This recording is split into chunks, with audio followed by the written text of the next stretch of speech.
오늘 주의 만찬에 대해서 여러분에게 말씀을 전합니다.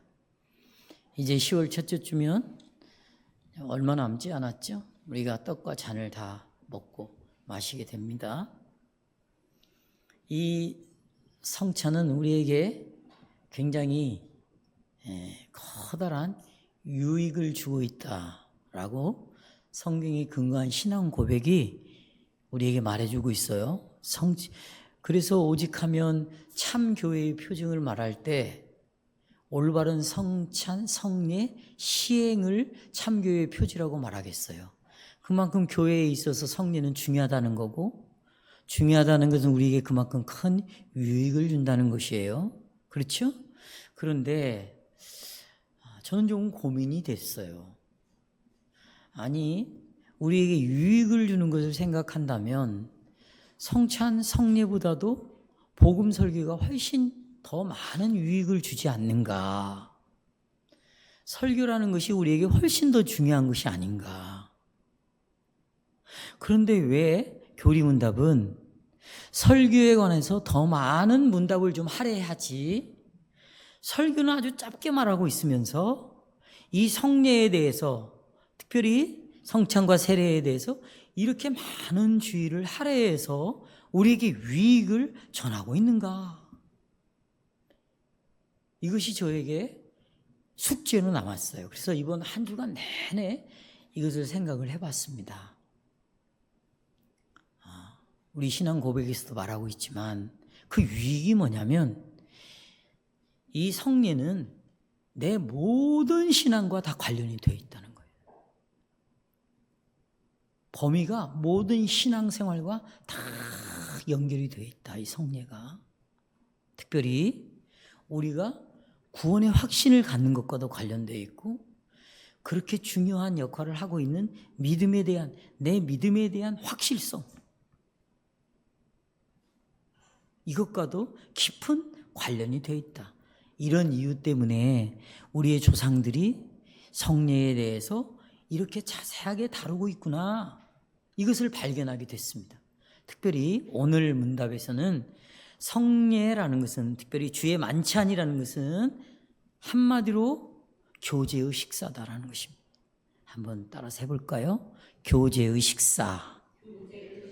그러니까 하나님과의 교제겠죠. 그리고 우리의 형제들, 자매들과의 교제가 바로 성찬이다. 그러니까 내가 떡을 먹고 잔을 마시는 것은 하나님과 교제를 하는 거고, 내 형제 자매들과 뭐 하고 있어요? 교제를 하고 있는 것이다. 이런 교제가 자연스럽게 이루어지잖아요. 그러면 출교를 당할 수가 없습니다. 출교를 당한다는 것은 여러분, 장로가 당회에서 결정해서 내쫓는 게 아닙니다. 한 달 동안 시간을 두고 여러분과 제가 그를 권면을 하고 듣지 않으니까 쫓아내는 게 아니에요. 이미 출교를 당한 자는 그 전에 주님과의 교제, 형제 자매들과의 교제가 이루어지지 않았습니다. 그것을 정리해서 발표하는 것뿐이에요. 그러니까 교라는 것은 교제 밖으로 내보내는 거거든요. 그러니까 그 전에 교제가 전혀 이루어지고 있지 않다.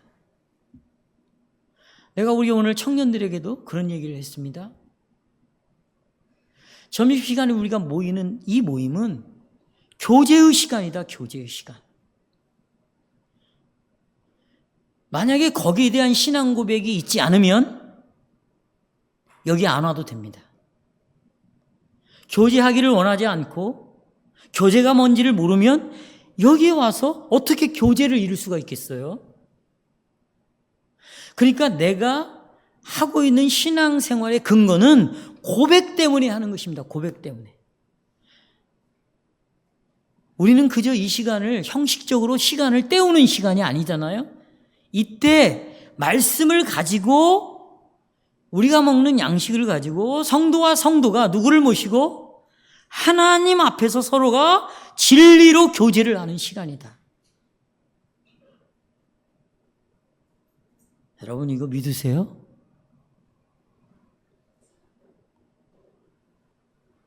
이것이 보세요. 이것이 이 교제를 위해서 하나님이 인간을 창조하셨습니다. 인간을 창조하신 목적은 교제를 위해서 창조하셨습니다. 태초에 그것이 우리의 삶이었어요. 우리의 삶이 뭔가? 교제가 우리의 삶입니다. 우리의 첫 조상들이 에덴 동산에 있을 때 하나님과 사람 사이에 완전한 교제가 있었어요. 그래서 하나님과 사람은 정기적으로 하나님이 우리를 찾아와서 서로 대화를 나눴습니다. 이걸 위해서 하나님은 세상을 창조했고 사람을 만드셨어요.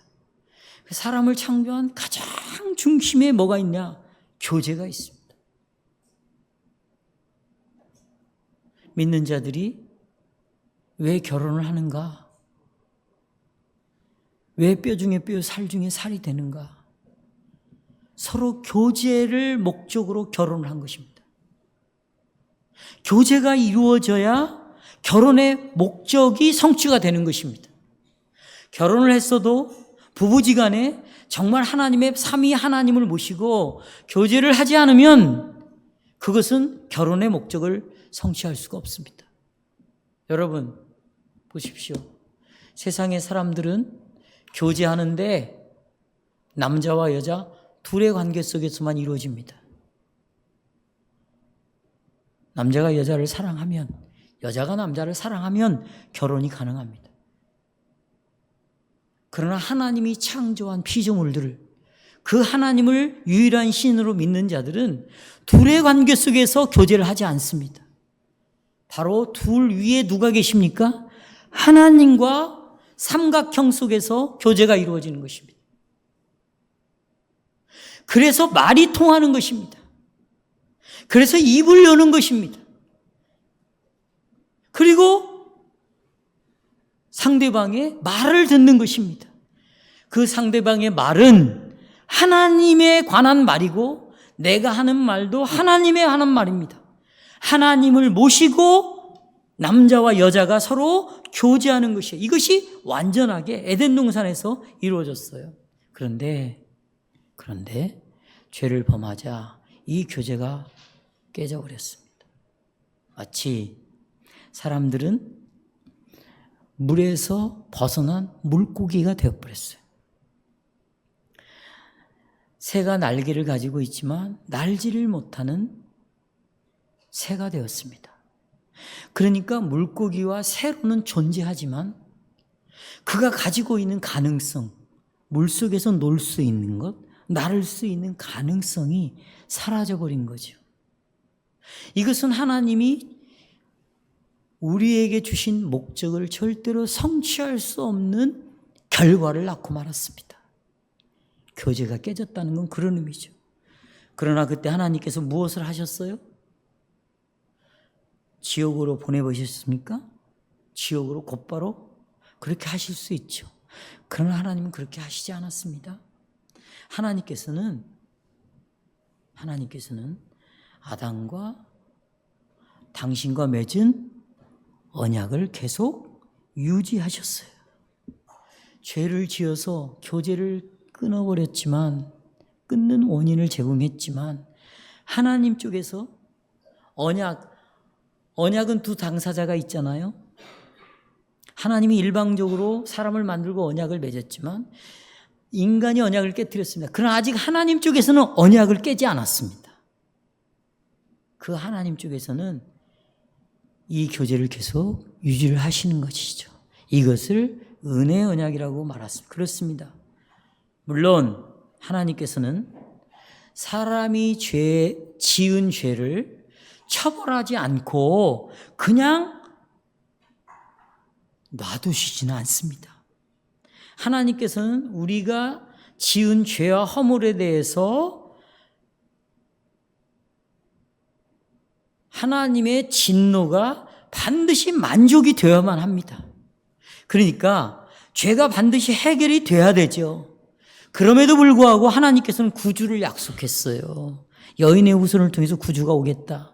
이것이 하나님의 은혜가 갖고 있는 신비요 기적입니다. 마찬가지로 이 신비와 기적이 어디에 들어있냐면 성찬 안에 들어있는 것입니다. 지금 제가 말씀드린 이 내용이 성찬 속에 그대로 들어있습니다.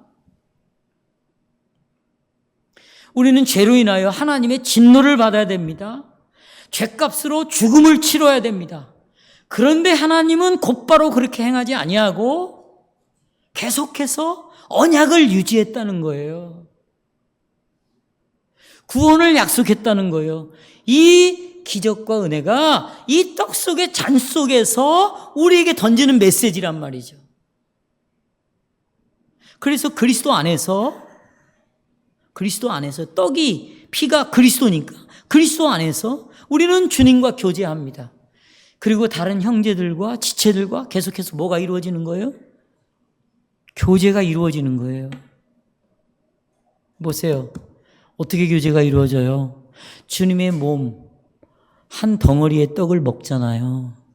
그것은 주님을 나눠 먹는 거예요. 그러니까 우리 모두에게 예수님이 계시는 것입니다. 그 예수님 때문에 우리가 한 몸을 이루고 교제가 이루어지는 것입니다. 말을 잘하고 말이 서로 잘 통하고 서로 만나면 기분이 좋고 그래서 교제가 이루어지는 것이 아니고 우리의 교제를 이루는 근본적인 것은 바로 그리스도의 피고 그리스도의 몸입니다. 취미가 맞지 않고 내 스타일이 아니고 나하고 말이 잘 통하지 않고 성격이 달라도 우리가 이 교제 은혜 안에서 서로가 교제가 될 수 있는 것은 그리스도 안에서입니다. 예수를 믿지 않는 자들은 그리스도를 무시하겠죠. 그러면 기준이 누가 될까요? 나가 되겠죠. 내 관점에서만 바라보는 것이에요. 그러니까 말도 하기 싫은 것입니다. 대화가 안 된다고 생각하는 것입니다. 무시하는 거죠. 그걸 자식들이 보고 배우는 거예요. 그러니까 여러분, 요즘 남녀들이 만나는 미팅 프로그램들이 있어요. 제가 보면 기가 막힙니다. 혹시 예수 믿는 사람들이 교회 다니는 사람 저걸 보고 우리 아는 목사님이 혼자 되신 분이 있는데 자기는 그런 프로를 너무 좋대. 그래가지고 우리 노예 카톡방에다가 몇 날 몇 시에 이런 프로그램인데 보면 유익합니다. 그렇게 보냈어요. 여러분, 그들이 하는 교제의 기초와 교제를 하게 하는 방식과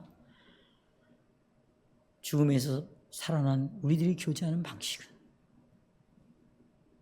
완전히 다르지 않습니까?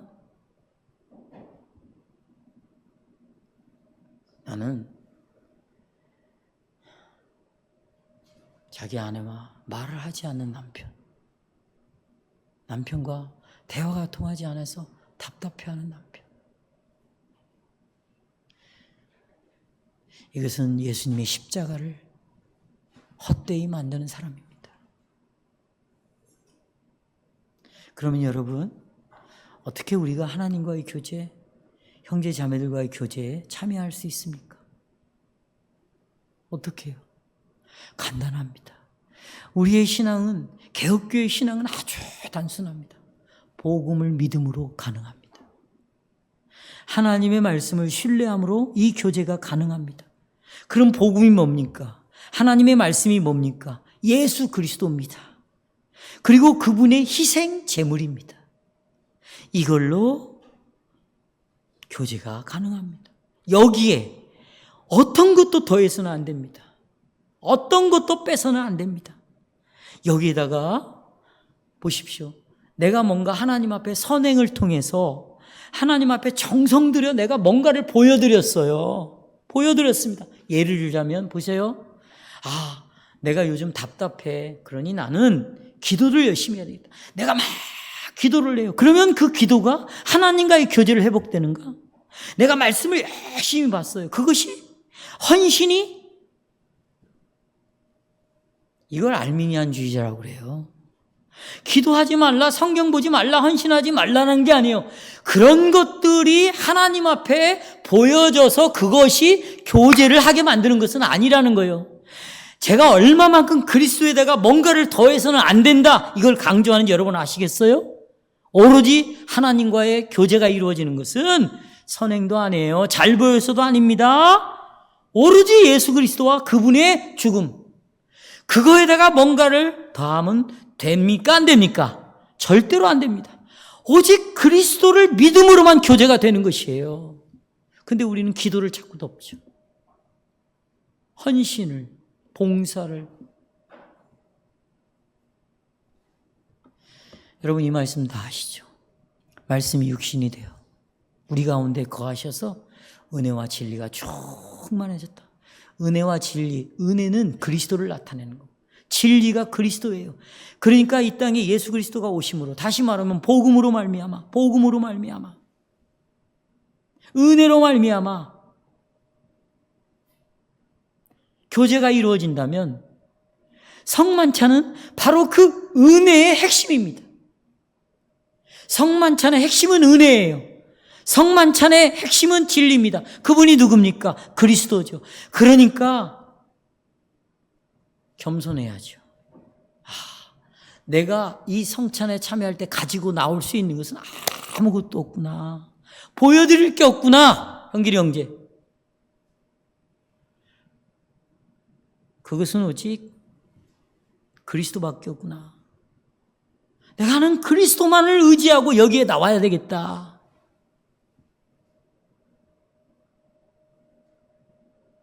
그리스도만을 의지하고 올 때 예배가 겸손하게 들을 수 있어요. 그리스도만을 의지하고 올 때 설교가 들리는 거예요. 상대방의 말이 들리는 거예요. 상대방의 말을 듣고 싶은 거예요. 그리스도가 없어요. 그러면 자기 기분이죠. 자기 스타일 아니겠어요? 그러면 상대방의 말이 들립니까? 교제가 이루어집니까? 설교가 들리겠어요? 성찬에 그리스도의 떡이 뭘 말하는지 보이겠냐고. 안 보이는 거예요. 여러분은 오늘 그리스도를 모시고 왔어요. 여기 지금 앉아 있는 거죠? 그렇죠? 두 가지 말씀드립니다. 첫째, 성만찬은 교제의 터다, 기초다. 사랑하는 성도 여러분, 아까도 말씀드렸지만 하나님께서는 정말 사랑의 교제를 위하여 우리를 창조했습니다. 그러니까 하나님의 형상대로 지음받은 인간은 하나님과의 교제가 완전하게 이루어지고 있었어요. 그렇죠? 완전하게 이루어지고 있었습니다. 그래서 인간은, 아담과 하와는 하나님과 교제하면서 하나님이 뭘 원하시지? 이것을 정확하게 파악을 했어요. 그래서 하나님이 원하는 대로 삶을 살아갔습니다. 하나님의 원하는 대로 살아가는 것이 그들이 살아가는 이유였어요.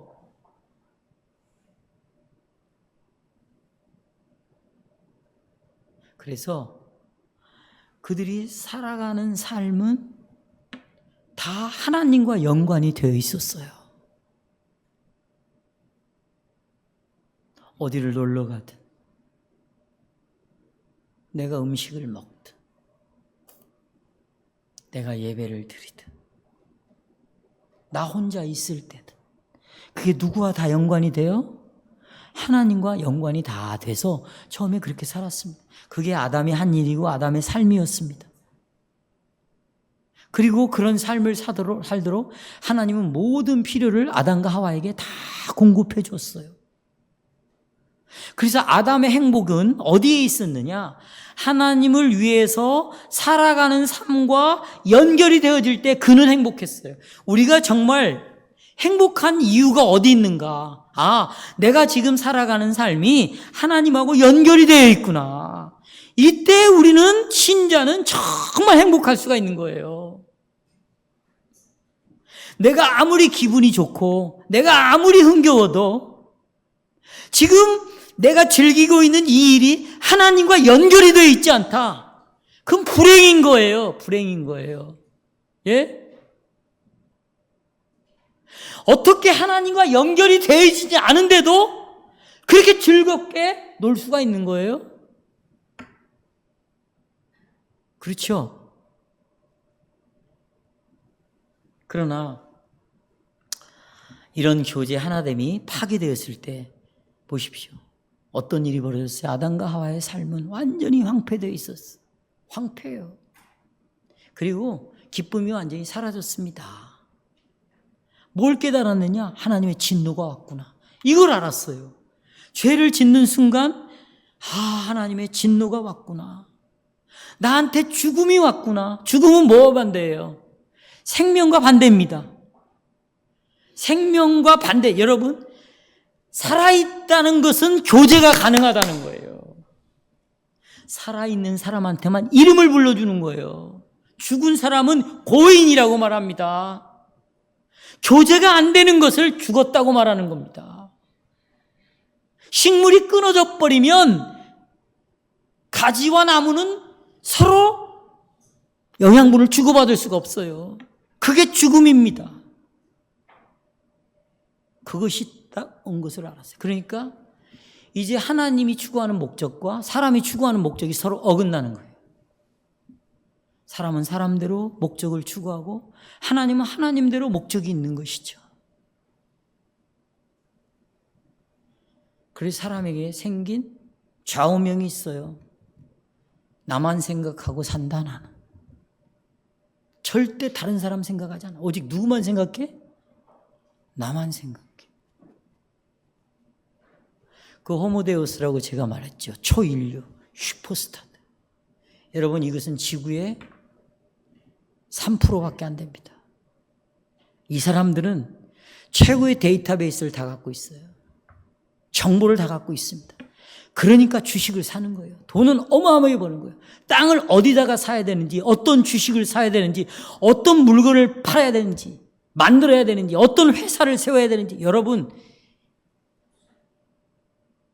호모데우스, 초인류, 이 최고의 인류를 신으로, 자기네를 신으로 생각하는 사람들은 다 가지고 있어요. 내가 우리 청년들에게 그 얘기를 했는데, 여러분 보십시오. 중매하는 데 있죠. 거기에 어떤 말이 붙은지 아세요? 결혼 무슨 회사? 결혼 정보회사예요. 데이터를 서로 맞추는 겁니다. 그러니까 이 데이터가 정말 인격이 들어가 있다든지 의지가 들어가 있는 게 아니에요. 정보가 들어가 있는 겁니다. 이제는 결혼을 정말 자기의 감정과 의지를 싣기보다는 이 사람하고 데이터가 맞는다. 정보가 서로 기준이 비슷해요. 살면 행복이라는 걸 낳을 수 있다고 생각하는 거죠. 근데 여기 하나님이 들어갈 자리가 없어. 기도할 시간이 없는 거죠. 터치 하나로 답을 금방 얻을 수 있으니까. 이렇게 지금 습관이 된 영혼들 속에 1시간 설교를 한다? 교리적인 설교를 한다? 지루하기 짝이 없는 거예요. 힘든 거예요. 왜요? 이미 이 데이터라는 실을 믿고 있는 성도의 입문을 해버렸어요. 여기에 지금 길이 들어가고 있어요. 매일 24시간 잠 안 자면 일주일 내내 살다가 오는데 여기서 설교가 들리겠냐고. 심각하지 않아요? 이런 데서는 정상적인 교제를 생각할 수 없습니다. 자기중심적으로 살아가는 거예요. 그 인간의 모습입니다. 그런데요, 저는 여기에 너무 많은 시간을 드리지 않을게요. 근데 하나님의 은혜가 개입이 됐어요. 계속해서 언약적인 교제를 이루겠다는 겁니다. 그런데 이미 제가 앞에서도 말씀드렸지만 너무 앞서가지 않아야 돼요. 여러분과 저는. 우리가 먼저, 잘 들어보세요. 우리가 먼저 하나님의 무서운 진노를 다루지 않고 하나님의 은혜로 우리의 양심을 달래서는 안 됩니다. 왜냐하면 그게 인간들이 하는 짓이거든요. 거짓 신자들이 하는 짓이에요. 정말 자기가 지은 죄로 인하여 어떤 하나님의 진노를 받을 수밖에 없는가? 이 하나님의 저주를 이해하지 않으면서, 무서운 진노를 이해하지 않으면서 내가 하나님의 자비로 빨리 가버리고 긍휼로 간다면 이것은 정말 심각한 일이 발생이 되는 거예요. 그래서 많은 교회를 다니고 있는 사람, 내가 오늘 그것도 발견했어요. 청년들하고 대화하면서. 아, 이 청년들이 자기가 지금 지은 죄가 뭔가를 못 깨닫고 있구나. 이 죄로 인하여 내가 받아야 할 진노가 어느 정도인가를 파악을 못하고 있구나. 그런 상태에서 너무 쉽게 내 죄가 용서받았다는 것으로 내 양심을 달래고 있구나.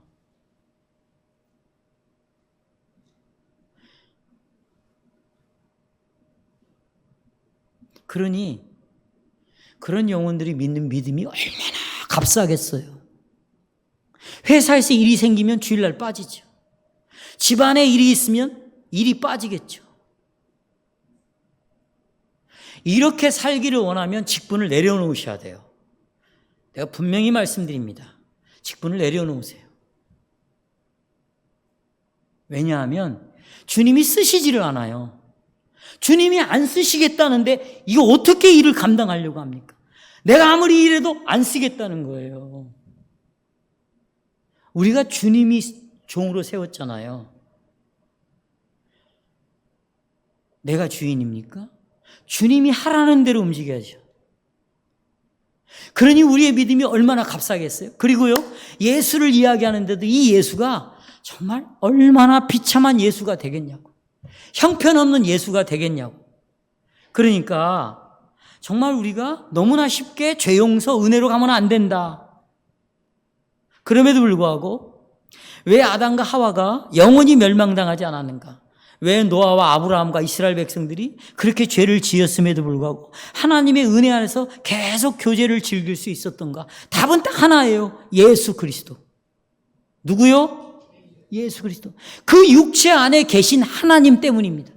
그 육체 안에 뭐가 있어요? 신성이 있습니다. 신성. 그 하나님, 교제가 다시 있게 된 것은 보세요. 그리스도께서 우리 대신 진노를 받으셨습니다. 우리 대신 진노를 당했어. 우리 대신 하나님의 심판을 받았습니다. 이런 이유로 우리와 모든 신자들은 하나님이 나를 이렇게 사랑했다는 것이 얼마나 소중한 것인가. 그 사랑이 만찬에 담겨져 있는 거예요. 그 사랑이 떡과 포도주에 담겨져 있는 것이죠. 그러니 이 떡과 포도주가 얼마나 나를 하나님과의 교제로 회복시키는 데 있어서 얼마나 소중한 것인가. 우리가 이 믿음을 가지고 영적인 눈을 떠서 성찬에 참여할 수 있는 것입니다. 아멘이세요? 여러분, 우리의 죄는 계속해서 이 교제에 있어서 상당한 영향을 미쳤어요. 원리적으로는 죄로 인하여 예수님으로 인하여 죄가 용서되어졌다. 죄로 인해 생긴 두려움이 원리적으로는 사라졌어요. 평강이 다시 찾아왔다. 원리적으로는 말하는데 내가 실제적으로 삶을 살아가는 데 있어서는 오늘도 말했지만 피 흘리기까지 죄와의 싸우는 사실이 일어나거든요. 예. 그래서 주의 만찬은 그렇게 현실 속에서 피 터지게 싸우고 그래서 자빠지고 넘어지고 근심이 세고 두려움이 오고 의심이 생기고 이런 것들을 어떻게 해결할 것인가 라는 해결 방식으로 주님께서는 우리에게 성례를 제정하신 것입니다.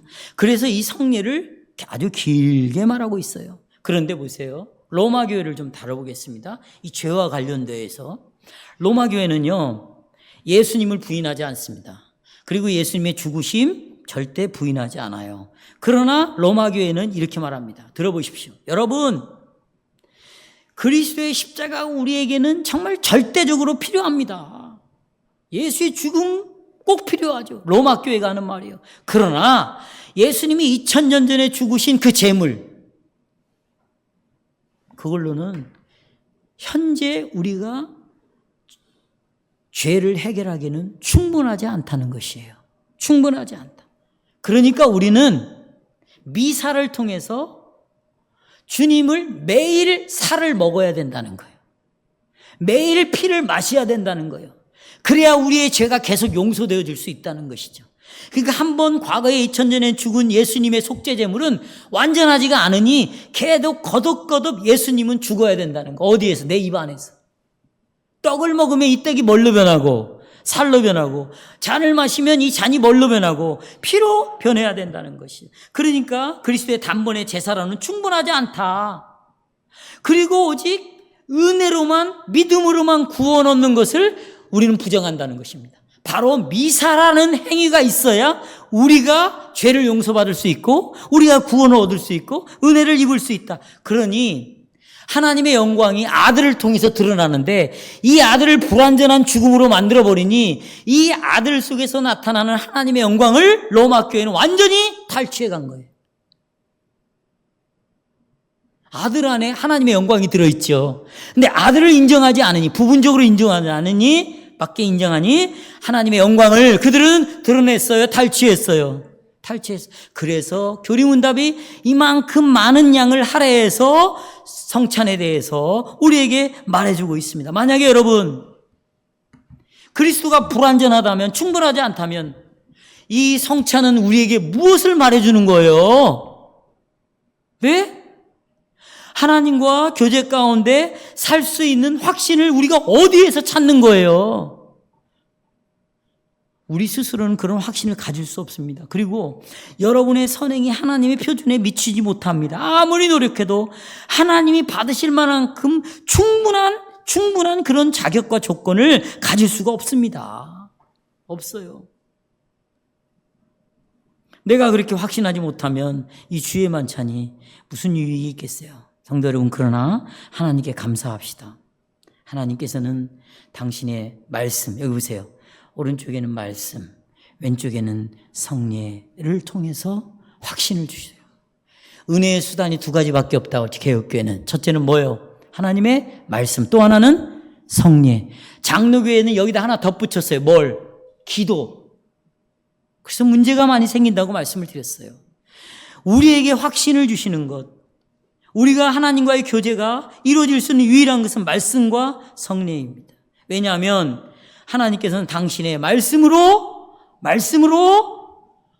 어떻게 해야 교제가 가능한가를 말씀해 주시고, 또 주의 만찬에서는 예수 그리스도의 그 제물, 몸과 피로 교제가 가능하다는 것. 여기서는 말씀을 통하여 들음으로 교제가 가능한 것을 보게 하고, 여기는 눈으로 떡과 잔을 봄으로 하나님과의 교제가 가능한 것을 우리에게 확신시켜 줍니다. 따라서 성도 여러분, 우리는 더 이상 신부가 필요 없습니다.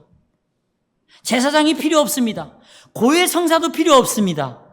누구에게 갈 필요도 없어요. 누구를 통해서 교제가 이루어지지 않습니다. 우리는 곧바로 예수 그리스도를 믿음으로 하나님과의 교제가 곧바로 이루어지는 거고, 예수 그리스도를 믿기 때문에 어떤 형제라도 어떤 자매라도 우리는 사랑하고 성도의 교제가 이루어질 수가 있는 것입니다. 결코 미사를 드림으로 확신을 얻을 수 없습니다. 이미 예수 그리스도를 통해서 하나님의 진노는 진정이 되어 있어요. 하나님의 공의로운 형벌은 참 하나님이요 참 사람이신 우리 구주께서 이미 하나님의 공의를 다 만족시켜 드렸습니다. 여기에 추가할 것도 없습니다. 추가해서도 안 됩니다. 이런 이유로 여러분과 저는 확신할 수 있습니다.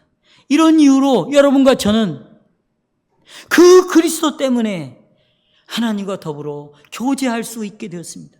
이런 이유로 여러분은 항상 이 언약의 사랑의 언약 안에서 살 수가 있는 것입니다. 이제 설교 두 번째 요점입니다.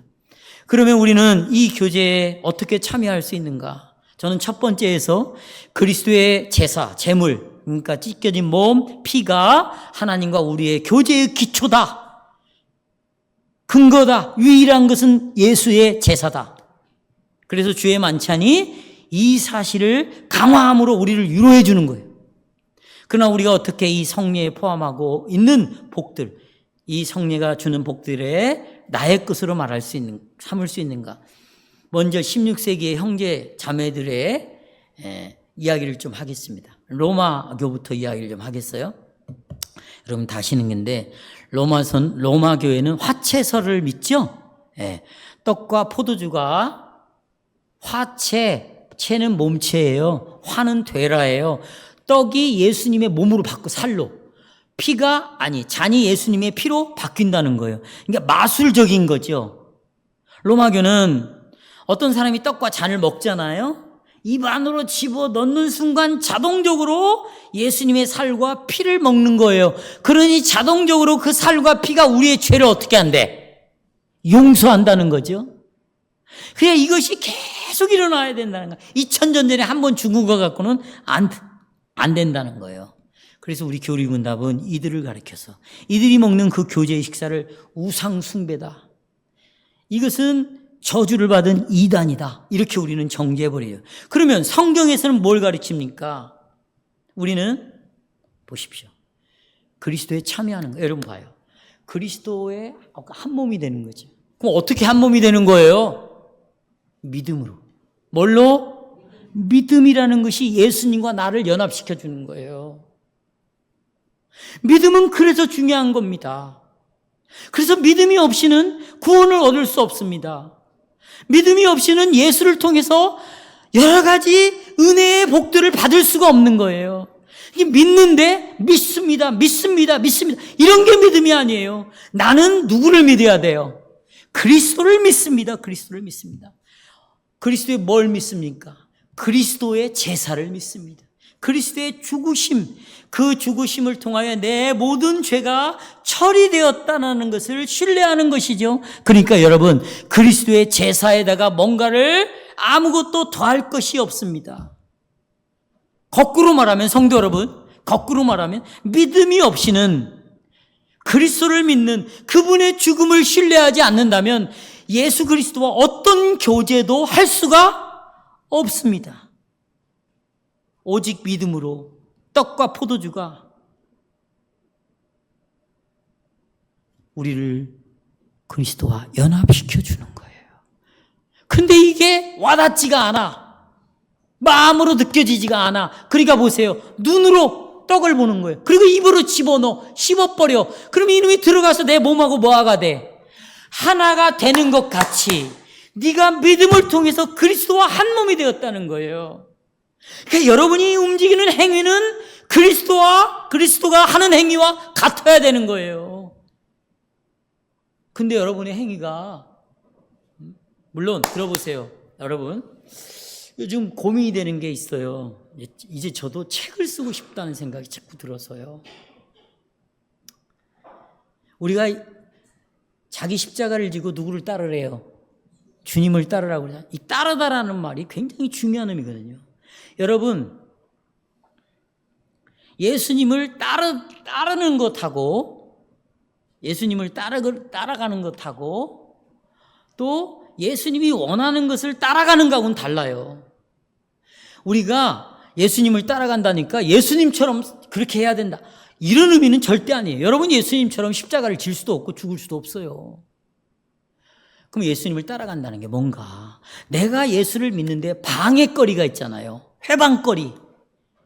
그것이 있음에도 불구하고 내가 주님을 따라간다는 의미예요. 이런 개념들을 여러분이 잘 이해했으면 좋겠습니다. 중요한 것은 내가 예수 그리스도를 믿는다는 것은 그분이 나를 위해서 하신 그것을 받아들임으로 주님과의 교제가 이루어지니, 그러니까 성찬에 참여하기 전에 우리가 준비가 있어야 되겠죠. 어떤 준비? 내게 이 믿음이 있는가 없는가. 만약에 믿음이 흔들리고 있으면 다시 그리스도를 바라봄으로 믿음을 분명히 확고하게 하는 준비 작업이 필요해요.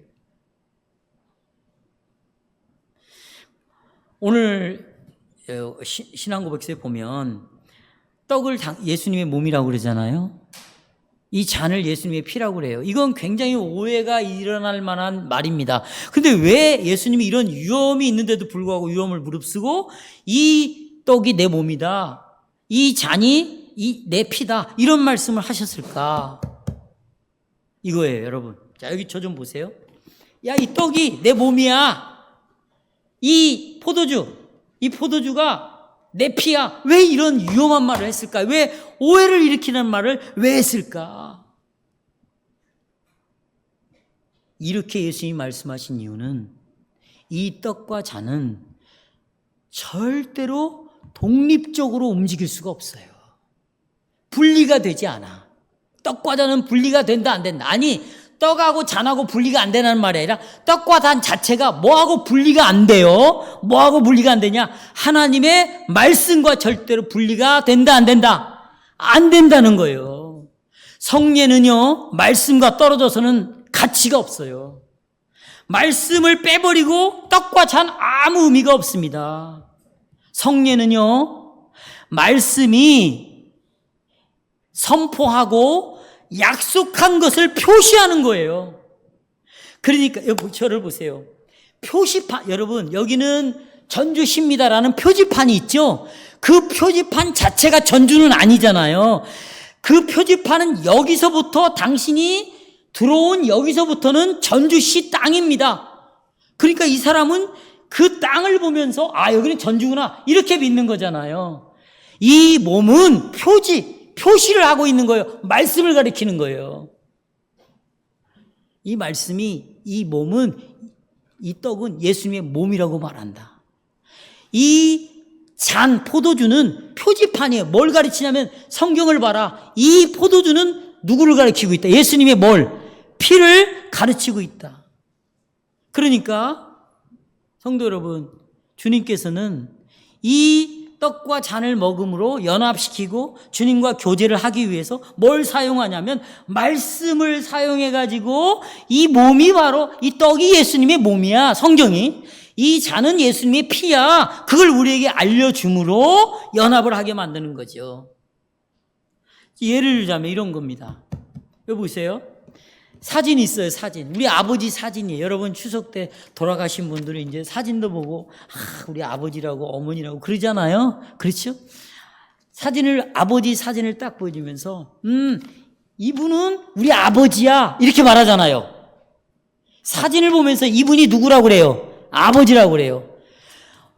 병원을 갔더니 그 병원 사무실에 의사 합격증이 딱 붙어 있어요.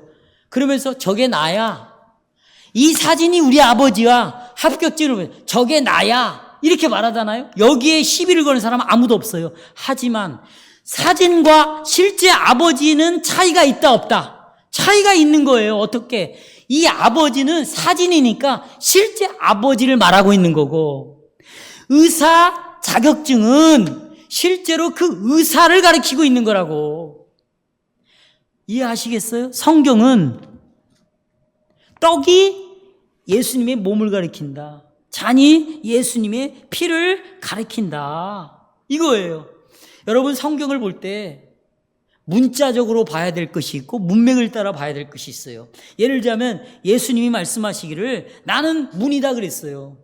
그러면 여러분과 제가 그럼 예수님 문이 그럼 나무로 만든 문을 다 생각합니까? 이렇게 생각하는 사람 아무도 없어요.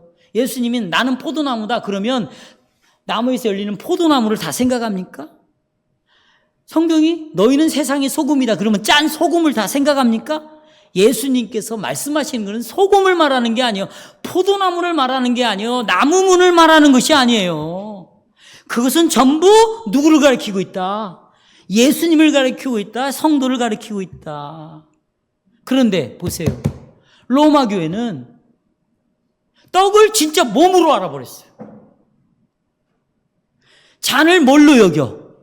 그러니까 사진이 진짜 우리 아버지야. 면허증이, 합격증이 진짜 의사야. 그것만 봐. 합격증만. 사진만 봐. 왜 그럴까요?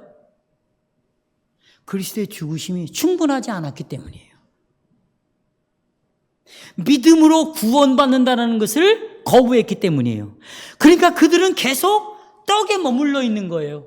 그리고 먹으면 살로 변한다는 거예요. 사진만 붙잡고 있는 거지. 포도잔을 마시는 겁니다. 그러면 이것이 피로 변한다는 거예요. 이런 이유로 그들은 미사가 한마디로 죄를 용서받는 선행이 되는 거죠. 저주받을 우상숭배입니다. 여러분, 근데 왜 하나님께서 이렇게 우리에게 떡을 먹고 포도주를 마시라고 그러는가? 여러분과 저의 연약함 때문입니다. 연약함 때문이에요. 연약함.